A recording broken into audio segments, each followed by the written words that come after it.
కాళోజీ నారాయణరావు అంటాడు, ఆకలి మంటలు ఒకచోట, అన్నపు రాసులు ఒకచోట, హంస తూలికలు ఒకచోట, అలిసిన దేహాలు ఒకచోట, సంపద అంతా ఒకచోట, గంపెడు బలగం ఒకచోట, వాసన నూనెలు ఒకచోట, మాసిన తలలు ఒకచోట.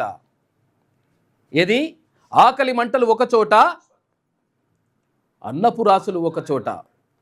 ఎక్కడైతే ఆకలి మంటలు ఉన్నాయో అక్కడ అన్నపు రాసులు లేవు, ఎక్కడైతే హంస తూలికలు ఉన్నాయో అక్కడ అలసిన దేహాలు లేవు. అయితే ఇదంతా కూడా ఉండడానికి, ఈ వ్యత్యాసాలు ఉండడానికి కారణం ఏంటి అంటే పరిపాలనలో ఈ బడుగు బలహీన వర్గాలకు సంబంధించి, కింది వర్గాలకు సంబంధించి, పేదలకు సంబంధించి పాలకులు ఆలోచించినప్పుడు 100% ఇవన్నీ కూడా పోతాయి. ఈ అసమానతలు తొలగిపోయి అందరూ సమానంగా జీవించేటువంటి అవకాశం లభిస్తుంది. కానీ ఇవన్నీ కూడా అసమానతలు కొనసాగుతూ ఉన్నాయి. తర్వాత ఆకలి మంటలు ఒకచోట ఉన్నాయి, తర్వాత అన్నపు రాసులు ఒకచోట ఉన్నాయి, హంస తూలికలు ఒకచోట, అలిసిన దేహాలు ఒకచోట, వాసన నూనెలు ఒకచోట, మాసిన తలలు ఒకచోట. ఇవన్నీ కూడా ఉండడానికి కారణం ఏంటి అంటే ఇక్కడ పరిపాలకులు ఇక్కడ ఉన్నటువంటి కింది వర్గాల గురించి ఆలోచించకపోవడం, తర్వాత వీళ్ళని బాగు చేయాలనేటువంటి చిత్తశుద్ధి పూర్తి స్థాయిలో లేకపోవడం, ఇవన్నీ కూడా కారణమవుతూ ఉన్నాయి. మరి మనం ఏం చేయాలి? మనతో అవుతుందా అంటే 100% అవుతుంది. అంటే ఒక కథ చెప్తారు, అంటే అసలు కథ కానీ అసలు యాక్చువల్గా జీవితానికి దగ్గరగా ఉంటుంది. ఒక పెద్ద మనిషి, అంటే ఒక ఊరు ఉందంట, అంటే పాతకాలంలో ఒక 50-60 సంవత్సరాల క్రితం ఒక ఊరు ఉన్నది. ఒక ఊరు నుంచి చిన్న పల్లెటూరు, ఆ పల్లెటూరు నుంచి కొంచెం పట్టణానికి వెళ్ళాలంటే మధ్యలో పెద్ద కొండ ఉన్నది. ఆ కొండని దాటుకుని వెళ్ళాలంటే కష్టమవుతుంది కాబట్టి ఆ కొండ చుట్టూ తిరిగి ఆ కొండ తర్వాత ఉన్నటువంటి పట్టణానికి వెళ్ళాలి.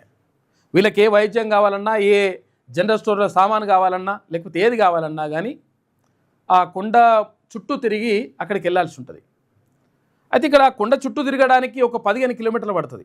మొత్తం కొండ చుట్టంతా తిరిగేసి, పెద్ద కొండ ఉంటుంది, ఆ కొండ చుట్టంతా తిరిగి పక్కనున్నటువంటి, అంటే ఆ కొండ తర్వాత ఉన్నటువంటి పట్టణానికి వెళ్ళాలంటే ఒక 15 కిలోమీటర్లు పడుతుంది. చాలా ఇబ్బందులు పడుతూ ఉంటారు, మొత్తం చాలా తరాలు మారిపోతాయి. కానీ ఇక్కడ నుంచి అక్కడికి దారి లేదు.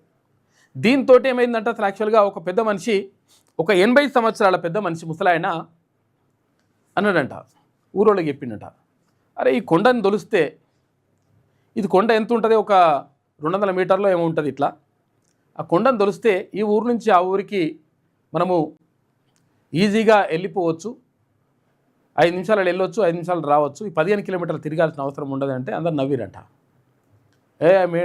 మన నుంచి ఏడైతే ఇట్లా కాదు అట్లా అని చెప్పేసి అప్పుడే ఊరుకున్న తర్వాత ఇక పెద్ద మనిషి సరే ఎవరు చెప్పినా వింటలేరని చెప్పేసి ఓ గడ్డపార, తర్వాత ఒక పార, ఒక చిన్న జబ్బ ఇవి పట్టుకొని ఒక టవల్ వేసుకొని ఇంటికాడ సర్ది కట్టుకొని అడవిలోకి పోతా ఉన్నట్టు రోజు.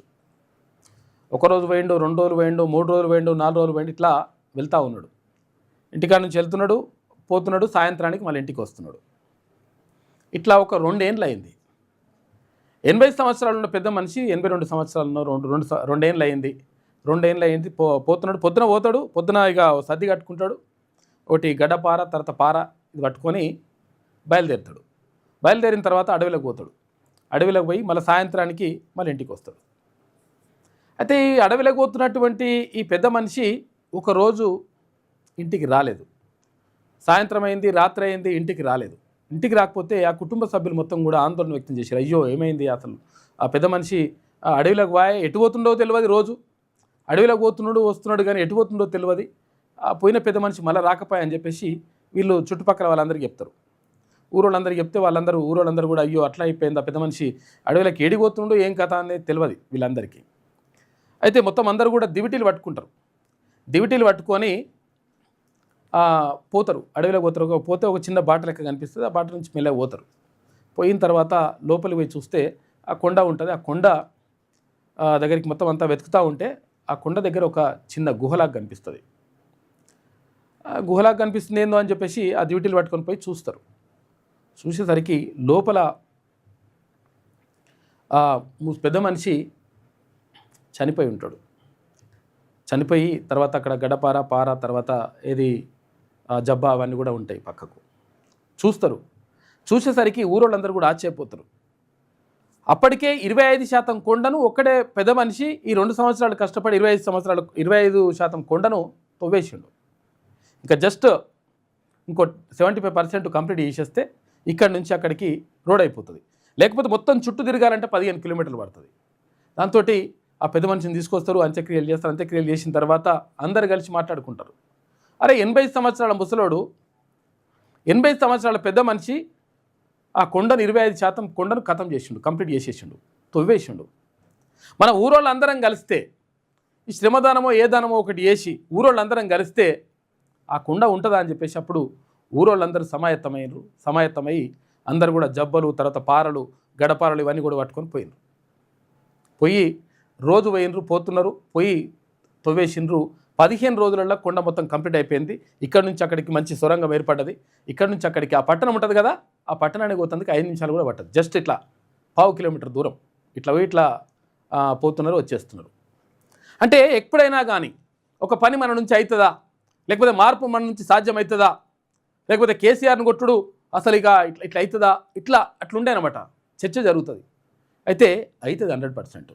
మనం అనుకుంటే అవుతుంది, మనం అనుకోకపోతే ఏది కాదు. అరే ఇట్లా ఏంది బీసీ ఉద్యమం ఇట్లా నడుస్తూ ఉంది, నిజంగా బీసీలు అధికారంలోకి వస్తారా, వీళ్ళందరూ కలుస్తారా అంటే 100% కలుస్తారు. ఆల్రెడీ కలిసిండ్రు కాబట్టే ప్రభుత్వాలు భయపడతా ఉన్నాయి.